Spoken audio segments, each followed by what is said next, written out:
Thanks for coming, everyone. Like Tony said, my name is Scott Bowe, professor of wood products at UW-Madison. I've been a professor there since 2000, so for 25 years now. I don't know how I became one of the old guys all of a sudden, but I guess I am. But I was fortunate enough back in 2015 to move up to one of our ag research stations called Kemp Natural Resources Station, which is located in Woodruff, Wisconsin. It's one of 12 ag stations that the College of Ag at UW-Madison manages around the state. Most of the ag stations deal with corn and cows and potatoes. We deal with natural resources. So it was a great move for my family, my wife and my two boys. And you can maybe see on the screen there my dog Oli. It's been a great place to grow up and a great place to be a hobby maple syrup producer. And that's how I would classify myself. On a good year, I might produce maybe 13 gallons of syrup, so I'm not a big producer. In fact, we produce it here on station, and we actually use it as speaker gifts for different people that come up and speak and give presentations at Kemp Station. So that's what we use it for. My background is more on the solid wood side, so I may do the maple syrup thing on the side as a hobby, but I really focus on solid wood. I work a lot with sawmills in the state, with kiln operators in the state that actually dry lumber. So really on the solid wood side of production in Wisconsin. I've done a little bit on the paper side. We did a project a year or two ago that looked at paper converters in the state and how that's a really big important part of the state and to our economy. So what I'm going to do today, so that's a little background on myself. I want to talk a little bit about the products that come from forests, and I think it's important to start with that because when we talk about the value of what you're tapping in your sugar bush, it's important to have an understanding of those types of raw material products that come out of the woods, not sap or maple syrup, but the actual wood product. So that's what we'll start with. Let's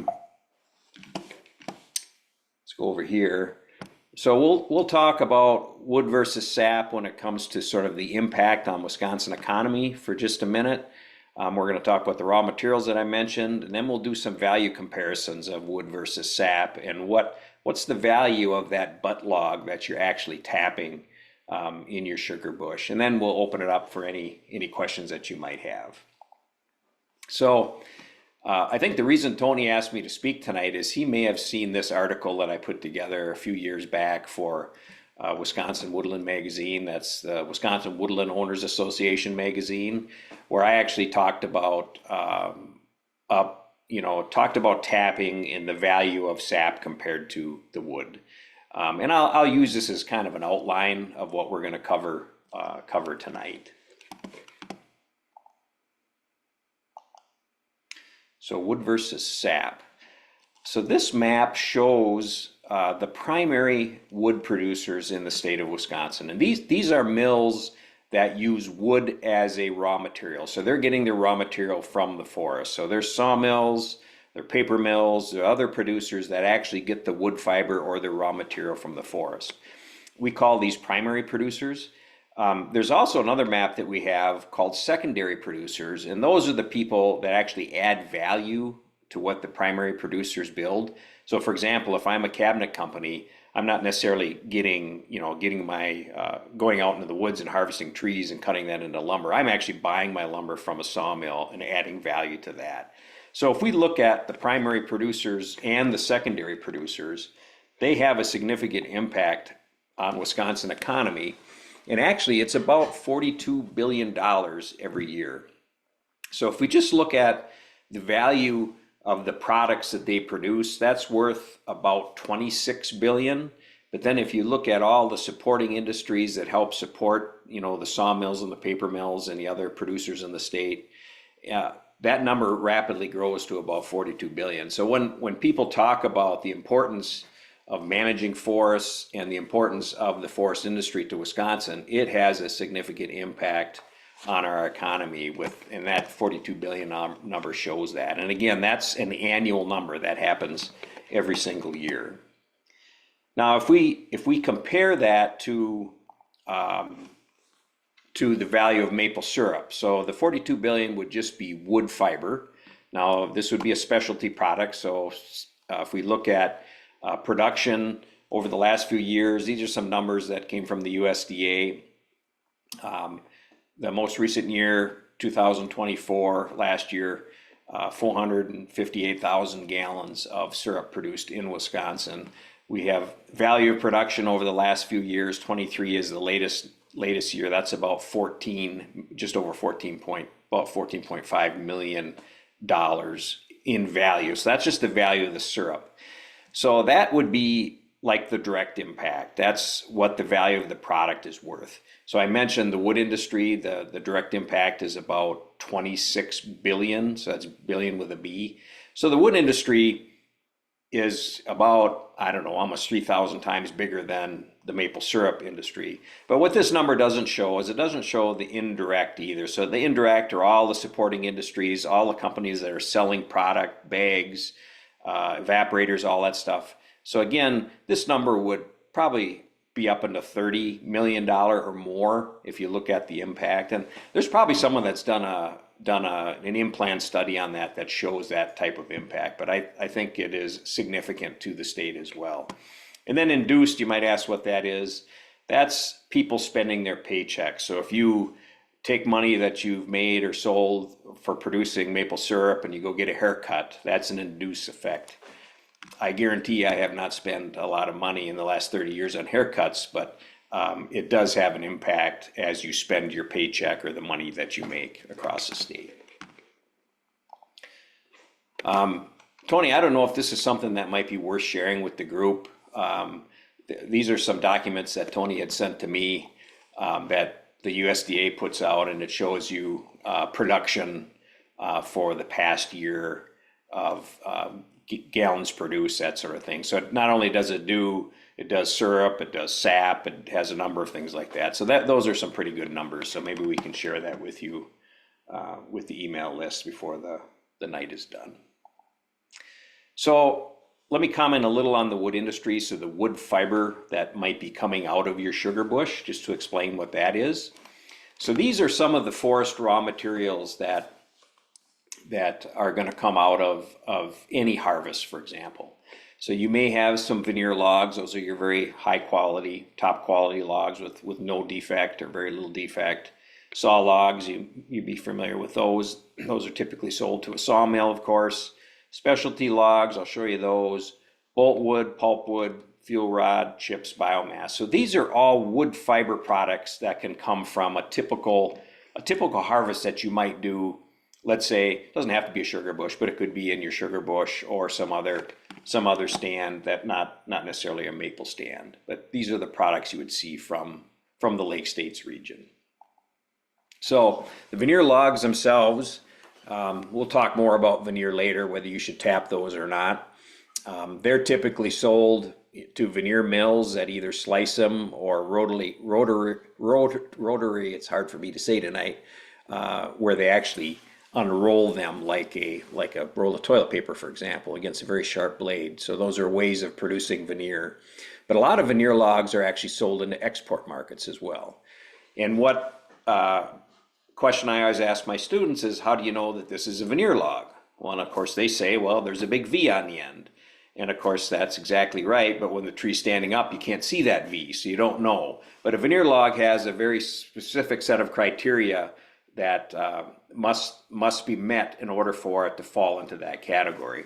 One thing that you probably can't see on this, I don't know if you can see my cursor on the screen, is that the end of this log and all the area where the bark has been knocked off during transport has been waxed with a special type of wax that they put on at the mill.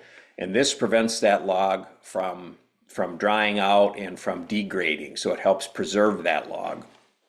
One comment I want to make is that a log in the wintertime really stays frozen, so you have a longer working life. But a log in the summertime, especially maple, which is a bright white color, imagine a banana. You buy a banana and it's green, and in a short order it goes from green to yellow, and then in even shorter order it goes from yellow to black. So that's the same thing with a log. You have a limited shelf life on getting that log processed when it's not frozen. So dealing with products, a high value product like a veneer log, you want to treat it well, get it processed very quickly to get the highest value from it.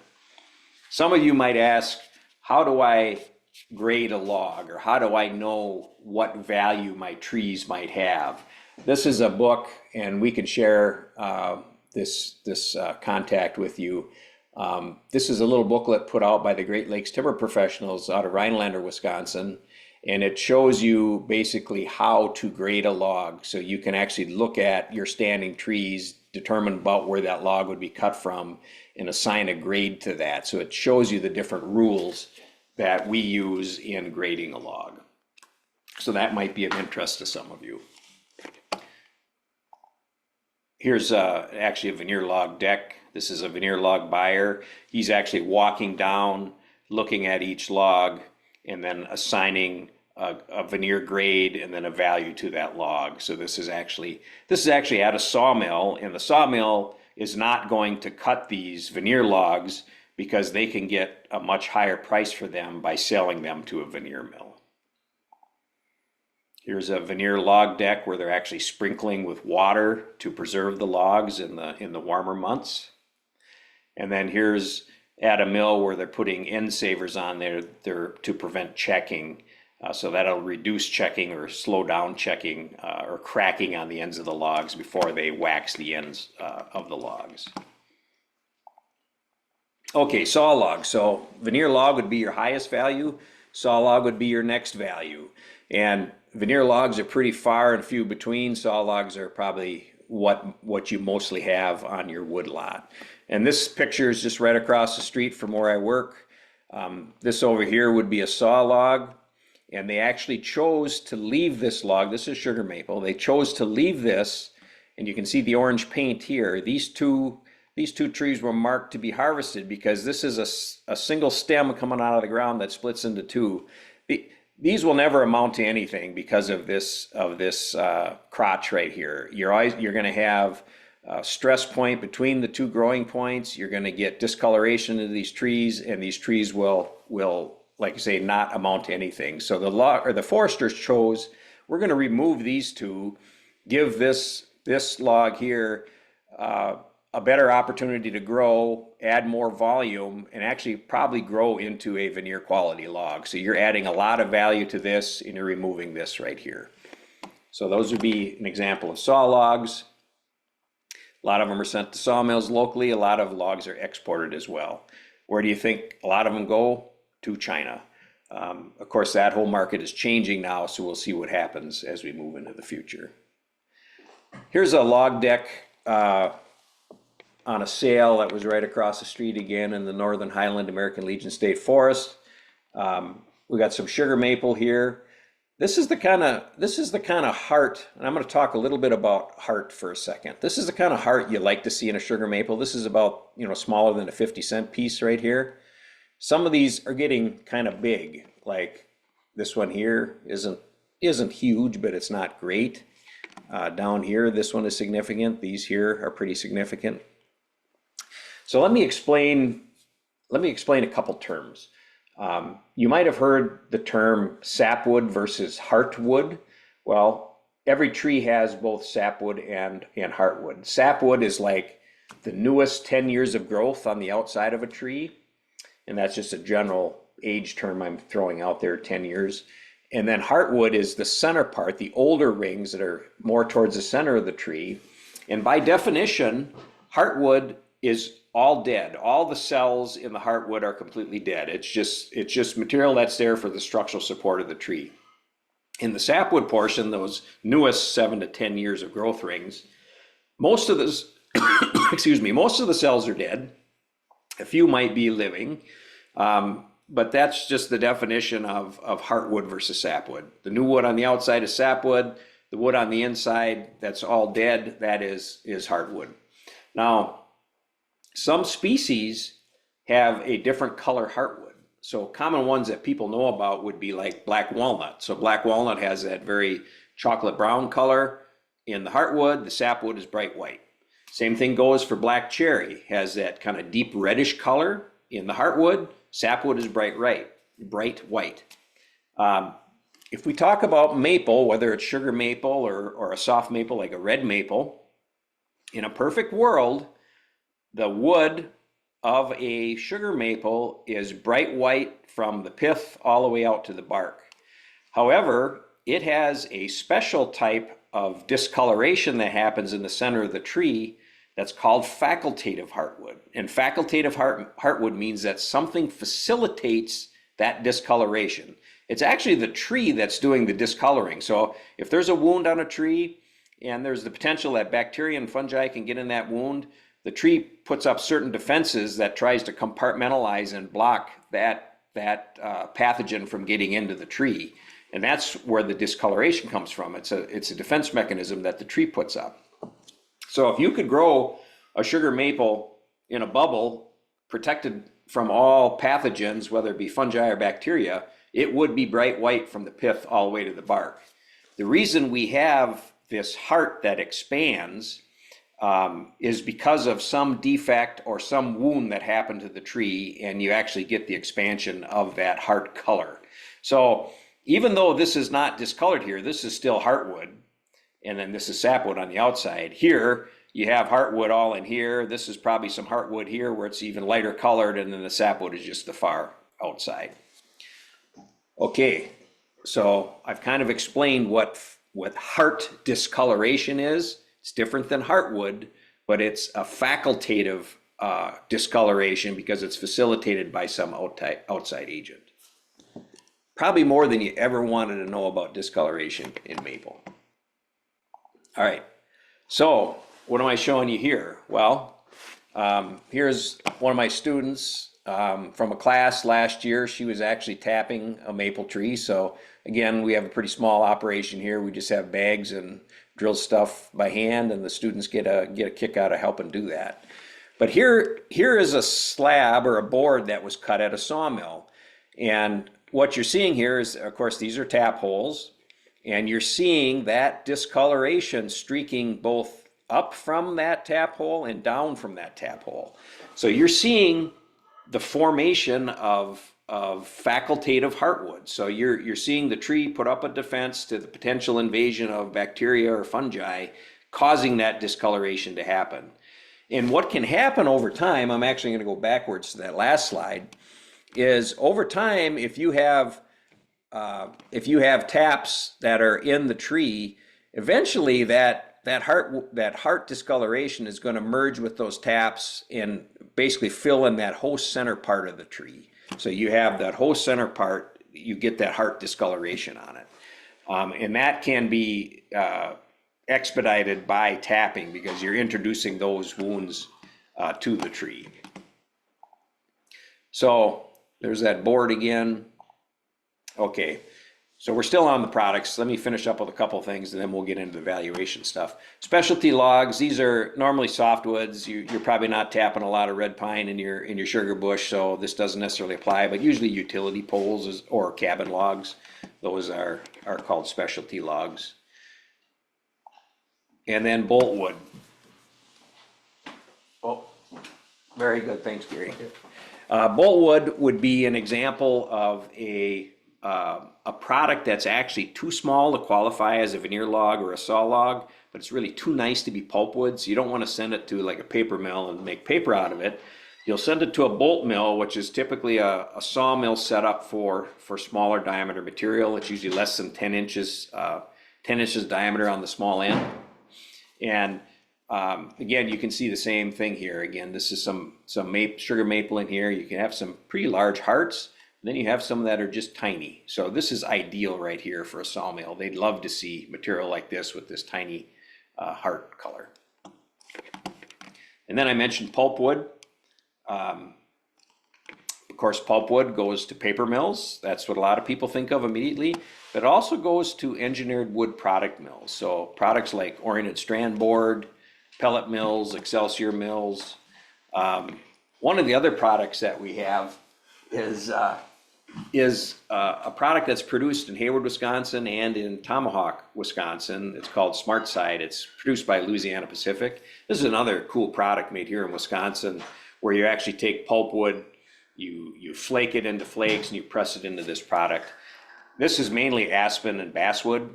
You wouldn't see hard maple in this product, primarily because hard maple would just make it too heavy. So you'd need super strong carpenters to be able to put this stuff up if it were made from hard maple. And then finally, I just kind of grouped the biomass products at the end: fuel rods, chips, and other biomass.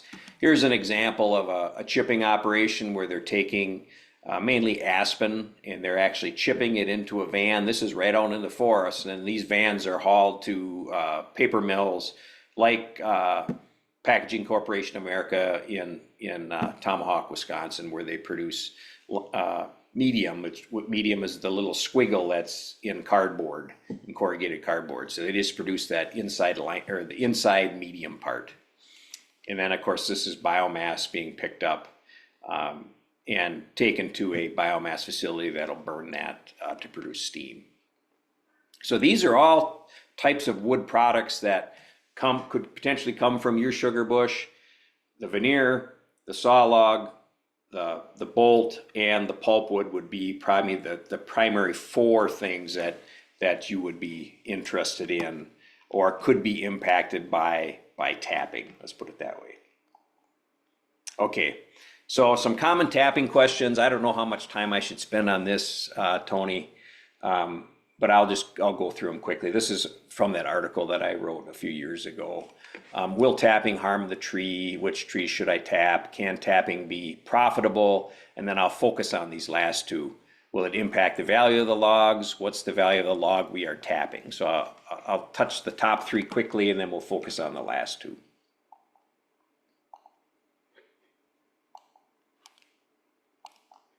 Okay, so will tapping harm the tree vigor? The answer is no if you follow the basic rules, and I'm sure you've all seen this on what size trees should we be tapping and how many taps are they allowed. This is the Maple Producer's Handbook that I have and I've read. This is the rule that I follow as far as 10 to 15, one tap, 15 to 20, etc. So following that basic rule, you're not stealing too much from the tree where you're sapping its vigor, where you'll kill the tree. Here's an example. These are a couple trees that we tapped. This is after one growing season. So this I took in the fall of the year. I took this picture, and you can already see that the cambium has closed up that tap. And then this is after 2 years right here. So the tree very quickly compartmentalizes and closes up that wound because it's trying to prevent as much as possible any bacteria and fungi from actively engaging in there. But I guarantee that you're going to have streaking inside going up and down from that tap, even though the tree did a really good job of compartmentalizing that wound. What trees should I tap? Well, the problem you have is tap trees and crop trees. So crop trees meaning trees that I want to actually grow for wood, to actually harvest for fiber. They have a lot of the same characteristics. You want healthy looking trees with large crowns, and you want to avoid unhealthy looking trees with low vigor. Actually, a lot of the trees we tap here at Kemp it's a really old forest, so a lot of them don't have a lot of vigor, but we tap what we have. So I've always said if you're managing your maple woodland for timber production, you want to favor those healthy, good formed, good trees. What do? So you have this really nice tree that you potentially want to promote its continued growth into potentially a grade 1 or even a veneer quality tree. Maybe you don't tap that tree. I tell that to people, especially if they're the weekend warrior type like myself. They want to try tapping. Don't tap your really nice trees if you're just doing it for fun, because after a couple years it may not be fun anymore, and you've just tapped a bunch of your really nice trees. So tap your maybe your healthy but poor formed trees. Don't tap your really nice crop trees. One example I have is my youngest free labor, Gage. He's a high school senior this year, so he's graduating. So next year I won't have my free labor to help carry sap anymore. So what do I do then? I guess maybe I just get in better shape by carrying more sap. But I think you really need to think about, before you tap everything you have, how invested are you in actually being a long-term either sap producer or maple syrup producer. And we'll talk about that here in a second. Okay, so can tapping be profitable? So this is an example I used in that original article. 250 taps, average sap per gallon. Again, these are just rough estimates. 9 gallons per tap. Total gallons, 2,250 gallons. Sale price per gallon, 35 cents. Of course, this number is going to fluctuate. I think last year it was like at 29 cents. This year was a little higher. There was a number out of Vermont. They had 90 cents. I'm not sure what that was all about. Maybe Tony has an idea on that, but that's crazy. But the whole idea is if you just look at the number of gallons of sap, and suppose your sugar content is about 2%, if you have a good sugar content, you could get, over $3 a tap, dollar value per tap. So that would be just under $800 gross revenue if all things being equal on your setup there. Now that doesn't count any of your supplies. If you're going to go out and buy all new equipment, that's going to cost you some money versus, getting products from, pails from neighbors or whatever. So it depends on how elaborate you want to be with your setup. But there's the potential to make money just in sap. All right, so we've established that. So let's look at the value of wood versus sap. So where do you draw those lines? Well, here's a couple of pictures, and we talked a little bit about this. Will tapping impact the value of the logs? And the answer is yes, it will impact the value of the logs. And we're going to talk quite a bit about this going forward. But again, similar picture to that one I showed you before, both up. So here's the bud of the tree where it was cut. You seeing streaking happening, discoloration happening both up and down from those tap marks. Here's an example on this log. You can see the heart discoloration happening here. You can see how this tap actually is connected to that heart discoloration. And had this tree not been cut, you would see this heart discoloration continue to grow and cover a larger area of that cross section. Here, there's dirt on this log, so it's hard to see, but there's another tap right here as well.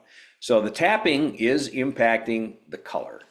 And you might be asking, well, well, first I should explain that discolored wood is not like rotten. It is still solid wood. It's just discolored. So you could actually build stuff with it and it works perfectly fine, especially if you're going to paint it or something, you're not going to see it anyway.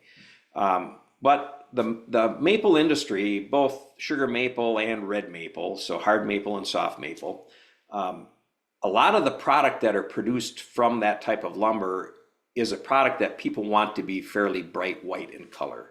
So you can imagine like a high-end maple kitchen cabinet where it's very bright, no defect. So you want a really light colored maple and it'll produce a very nice looking kitchen. Now, some people also like a mix of that bright white sap color and the heart discoloration. So you might have seen, one example would be maple flooring. You can get a #1 maple floor. #1 is going to be bright white, very little discolor, like no discoloration on it. You can get a #2 or a #3. And that #3 has a lot of discoloration. You have a mix of bright white and a lot of the darker or the brown colors. So I think that's a cool look, but not everybody wants that. Some people want the bright white.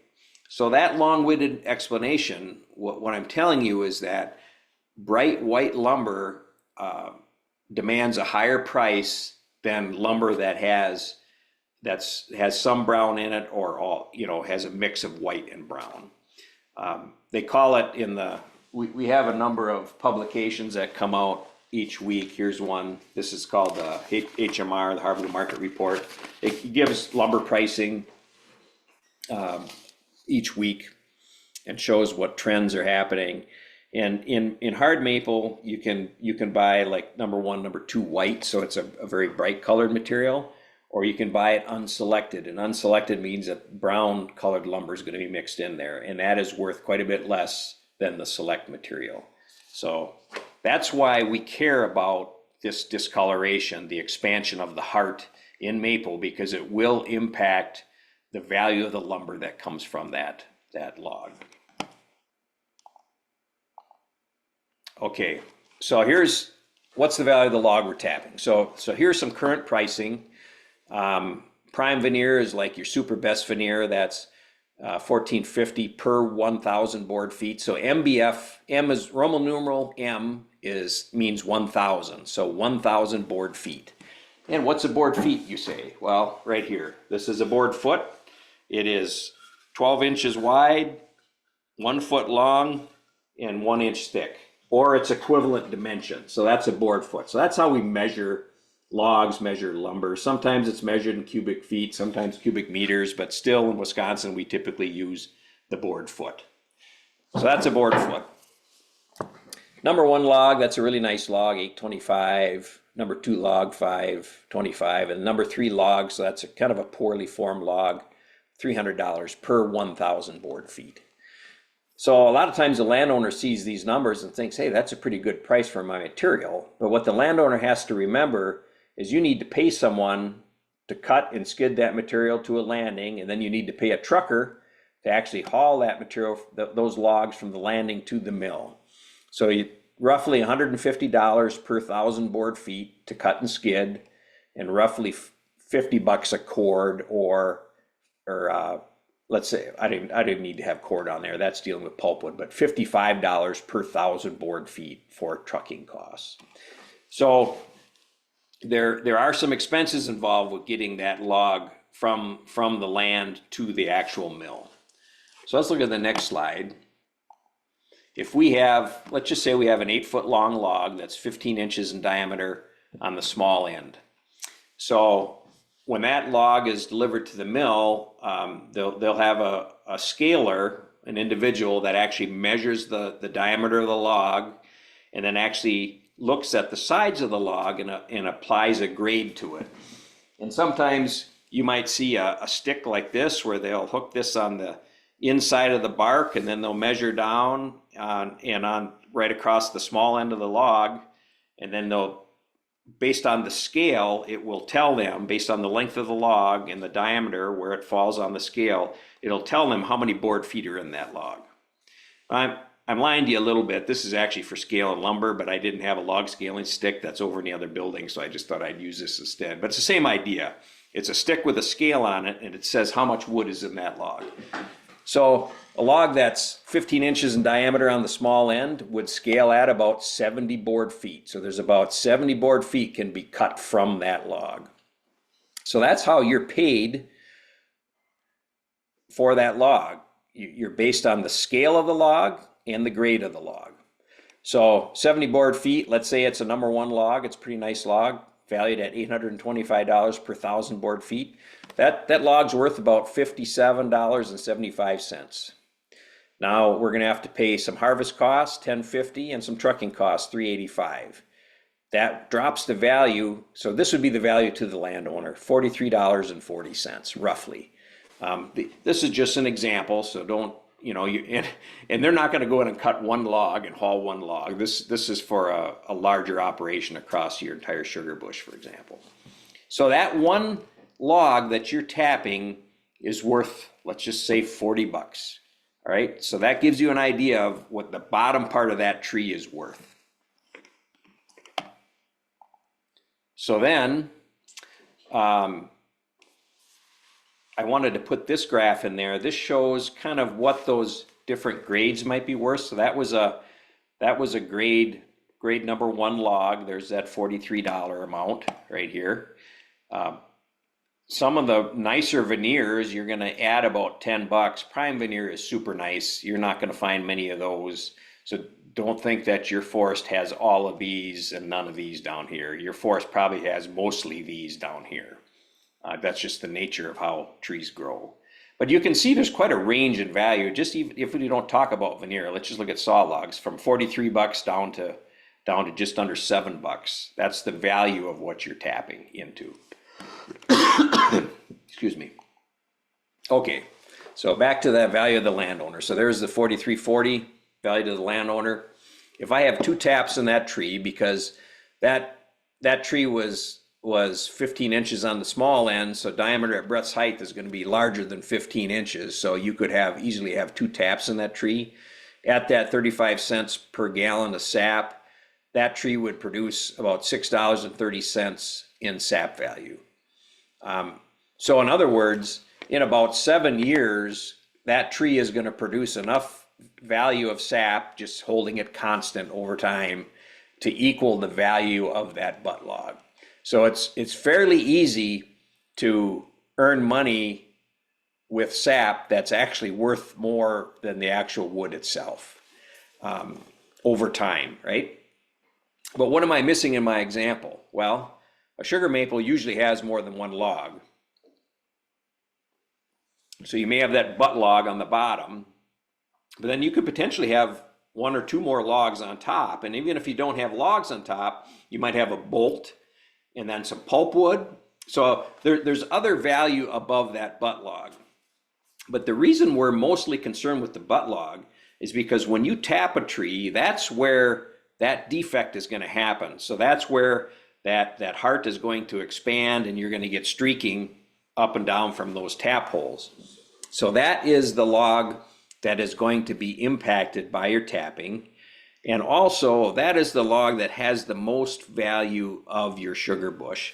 So if you look across your sugar bush, or let's just say in any harvest in a maple stand, the butt logs are probably going to be 40 to 60% of the value of that stand, just because there's so much more material in those. And oftentimes the butt log is the clearest material, right? Doesn't have as many branches as some of those that are going to be up higher, and it just happens to be more valuable than, let's say, pulpwood or boltwood. So there is value that we're not talking about greater than that $40 or $43.40, because the tree is typically bigger than just that butt log. Okay, so I already talked about this. What's the value of the log we're tapping? Remember that the tap log still has value. So even though we've tapped it, we've potentially caused that heart to expand over time. That's after tapping for many years. So you have a heart that's bigger than it probably would have been. There's still value in selling that log, but the value can be decreased greatly. And this is some of the rules that mills use in determining heart size. So the grading rules based on heart size.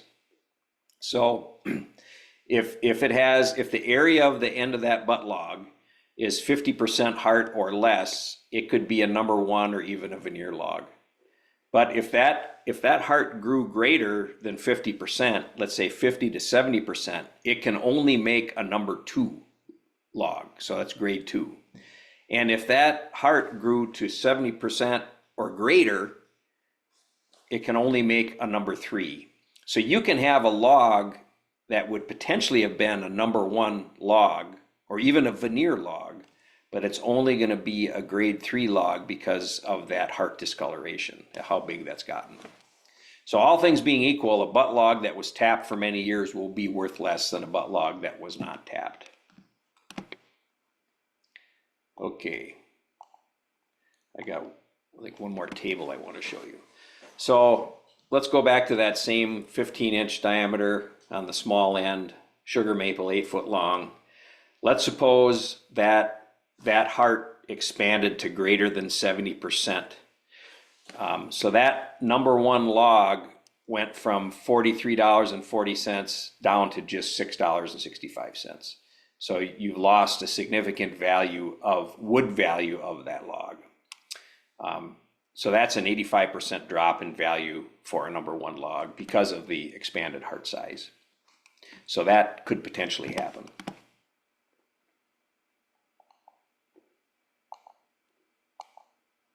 Okay, so other reasons sawmills don't like tapped trees. I just wanted to comment on this before we take questions. So you see discoloration both below and above the tap hole. There is some discussion, and I've not seen any paper on this, so I'm not sure if this is necessarily true. Have vacuum lines increase this defect, especially above the tap hole? So are you starting to see an expansion of this discoloration based on more modern technology? I'd be interested to see more about that. A lot of local mills don't like to take or take it begrudgingly, tapped wood. Some mills do begrudgingly. The reason they don't like to take it is because potentially if there are any metal taps that are left in the tree, those cause problems with your saw blades. But even more importantly, especially for people that use tubing, is the tensioning and other clamps and other brackets that they use for running their lines. If that gets embedded in the tree and left behind, that can cause some real sawing problems too. Same reason why a lot of mills don't like to take urban trees or yard trees, because there's often metal in those trees. So a few closing remarks, and I'd be happy to answer any questions you might have. We covered, the wood versus sap as far as dollar value. We talked about the wood industry, those kind of primary products that could potentially be harvested from your sugar bush. And then the value of wood versus sap. In the long run, if you're a serious sapper and you're selling sap or producing maple syrup, you can, if you look at the net present value over time, you can make way more money with sap than you can with the wood itself. However, if you're going to be a weekend warrior and just tap for a few years and then it's too much work, you might have lost a lot of money in the future timber value of your forest. And then I always like to end saying that healthy forests depend upon a healthy forest industry. If we don't have an industry that can buy that raw material and produce products that we use in our everyday lives, then there's little demand for managing our forests. So with that, here's a group of students from last year up for a class, and we're doing a little tapping there, so they get a kick out of doing that. So that's been fun to do with the students. So any questions you have from the group, I'd be happy to answer. All right. Well, thank you so much, Scott. I definitely learned a lot from that presentation. And yeah, I can see just looking at this picture that you got shared here, it is a fun activity. And I really like the kind of comparison that you laid out here. I think that was a really, kind of systematic way to look at it. And, particularly with some of the timber products information, I think, some of the basics might be well known in the forestry world, but I think to a lot of landowners, it's, kind of opaque. And so I really appreciate you kind of laying that out for everybody in terms of how, the timber products industry is thinking about some of those things that are coming out of the sugar bush as well. And then just ways that landowners can kind of make that comparison for themselves. I don't see any questions in the chat right now, but I just want to encourage everybody on the call. If you got any questions, now's your chance. We got lines open, as they say. So feel free to unmute and ask. You can raise your hand or else drop that in the chat. But since there are no questions, I'll just take the opportunity to ask one that I'm thinking about here. So I do a lot of outreach for private landowners in Wisconsin. I'm located in the southern part of the state, but there has been just a lot of impacts to the forest products industry in Wisconsin with mill closures and just changes in demand. And now we've got some of these tariffs that could be impacting the hardwood market, which has been kind of one of the more consistent markets for landowners who are looking to sell their products. So, I mean, just maybe could you take a minute to lay out kind of the big picture of, how things are looking for the forest products industry in Wisconsin from the private landowner's perspective? There's a lot of folks that are in MFL programs that are looking for, timber harvests and just struggling to make, everything work. But kind of what's your general outlook for landowners? Well, I think the hardwood markets haven't been the best for the last couple of years. Actually, maple prices in the recent month or so have actually increased. So you're seeing mills start to raise their prices, especially for hard maple, which is a good sign. And a lot of that is linked, I mentioned exports a couple of times, but really, especially with maple, a lot of that product stays here in the United States and is used in our housing industry, whether it be for flooring, molding and millwork, or cabinetry. And really, if we could light a fire under our housing industry, because we've been our housing industry went in the tank back in the recession we had back in 2007, 2008, and we've never recovered from them. And if you look at housing numbers, we're about 2 million houses every year short to keep up with the population demand for housing. So if we can actually get the economy rolling where we can actually start building homes again, that's going to be great for our hardwood industry, because a lot of our hardwoods go into sort of the fit and finish on the inside of a home. Softwoods are typically used for the actual structural components, walls, trusses, that sort of thing, but hardwoods are the interior finish part. So I'm looking, as interest rates come down for a while, for several years there, back the last, let's say 5 years or so, interest rates were quite high, and that really, it kept people locked into the home that they were in. They didn't want to sell what they had because they probably had a mortgage on their house that was, might have been 3% interest. Why would I sell that house and buy another house and end up with a mortgage that was like 7 or 8% interest? So as interest rates come down, that's going to help turn up the speed of the housing industry. So that's what I'm hoping for as we move forward, through this year and next year. I mentioned too, a lot of a product that we harvest in Wisconsin goes into the paper industry as well. And of that 42 billion number that I showed you, about 70% of that is due to our paper industry.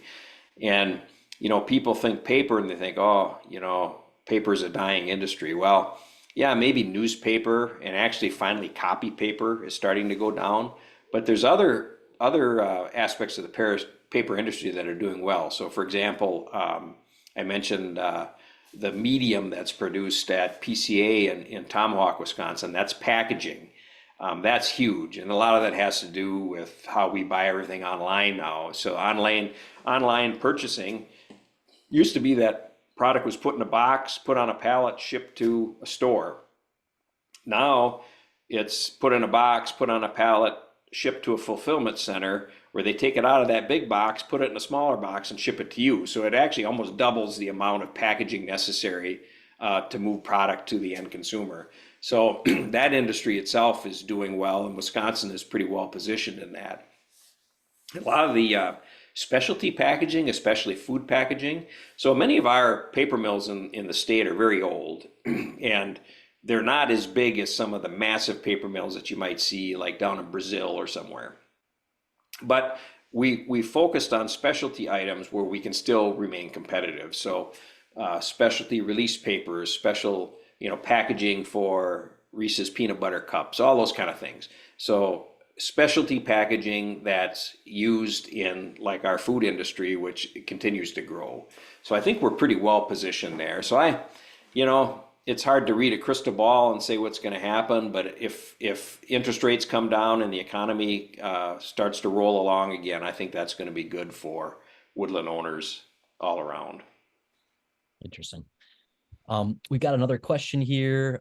So a lot of maple producers are also tapping red maples in, a lot of sugar bushes. People also tap silver maples. Maybe you could just talk a little bit about soft maple prices compared to hard maple. And Yep, soft maple prices are actually a bit less if we look at lumber. Actually, soft maple, here we go, 24. Actually, soft maple prices are higher than hard maple prices right now. That's interesting. That's on your upper grades. On your lower grades, they're a couple $100 less. Soft maple it's not, in my opinion, it's not quite as pretty as hard maple. It has a little more fleck and some other defect in it. It was often used as kind of a cheaper substitute for hard maple. Soft maple itself is actually quite hard. It's just a bit softer than hard maple, so it's actually a pretty good substitute either way. But everything I said about hard maple would apply to soft maple as well. So that same discoloration happens, the same expansion of that heart color happens. So it's going to happen in sugar maple and in red maple and in silver maple. One one thing you can see in this picture on the screen is I mentioned that we have a pretty old forest that we're tapping, and this tree right here has a big seam on it. This tree behind has a big seam on it. I guarantee that the discoloration in the trees that we tap at Kemp Station it's greater than 70%. So it's not a high dollar sugar bush that we're tapping in, just because of the nature of the age of those trees. You know, some sugar bushes too, depending upon where you are in the state, there's some maple, if it's growing on really good ground, it's well drained, may have really small heart. You know, it may be the size of a quarter even, you know, really tiny. And then some maple that's growing on, for example, pretty heavy ground, may have big hearts. Just that's just the way it is. So foresters in different counties kind of know certain areas where, yeah, the heart's probably going to be pretty big in that tree, just based on past experience of doing harvests in those areas. So, you know, some sugar bushes, it may not really matter what you do, because you're going to have big hearts even if you don't tap. So I think that's important to say too. And usually a local forester can give you a pretty good idea of what the coloration of the tree is going to be anyway. That's a really great point. You teed me up for the next question that I was going to ask. So one thing that I just thought of was, as you were taking a look at this picture here closely and kind of examining some of these trees and speculating on the insides, is you know, as landowners in Wisconsin, every county's got a DNR, private lands forester, and whether you're working with that private lands forester, or you've got your own consulting forester, taking a walk in the woods with your forester can really be a great way to get some of that insight to what might be happening beneath the bark, because foresters just have so much more experience actually, you know, seeing the tree after it's been cut down and starting to make some of those kind of observations in the field, and helping you to understand what trees might potentially have high value and what might not. So I dropped a link into the chat for the Wisconsin DNR's forestry assistance locator. And if you just put in your county there and type in or check the box for the DNR service forester, you can find a DNR forester who will either, you know, answer questions you have on the phone, or do a free property walkthrough and can help you assess your sugar bush, looking at some of the potential forest products. And that was going to be my question for you, Scott. Was it's kind of a, you know, a changing landscape of what the markets look like for any of these given products. You outlined a bunch of different products, and I was just going to ask, you know, what is the best way for a landowner to keep up to speed with, you know, what's going on, and kind of understanding how that looks within their woods. And I was going to say, yeah, plug the DNR foresters here, but what other resources or advice would you have for people who are curious about this kind of stuff? Well, I think your recommendation is good, but you know, we've got some associations in the state that work with small woodland owners. Wisconsin Woodland Owners, for example, is one.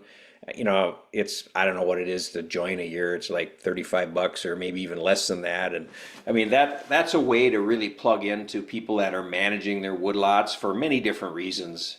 You know, so that would be an example. I know a number of mills that they have like forestry field days, you know, once a year, where they invite local people in, local woodland owners, to learn from different people, different speakers they bring in. Or if you have a sawmill that's nearby, stop in and talk to the manager and say, hey, I'd really love to get a tour sometime. I mean, just showing interest in those businesses that are in your areas, I think, is a great idea. And you might learn some things from those individuals or other people to talk to. So I think that's a number of different things you can do to learn more about your woodlot. Certainly maple syrup producers, folks like you, Tony, that work with maple syrup producers.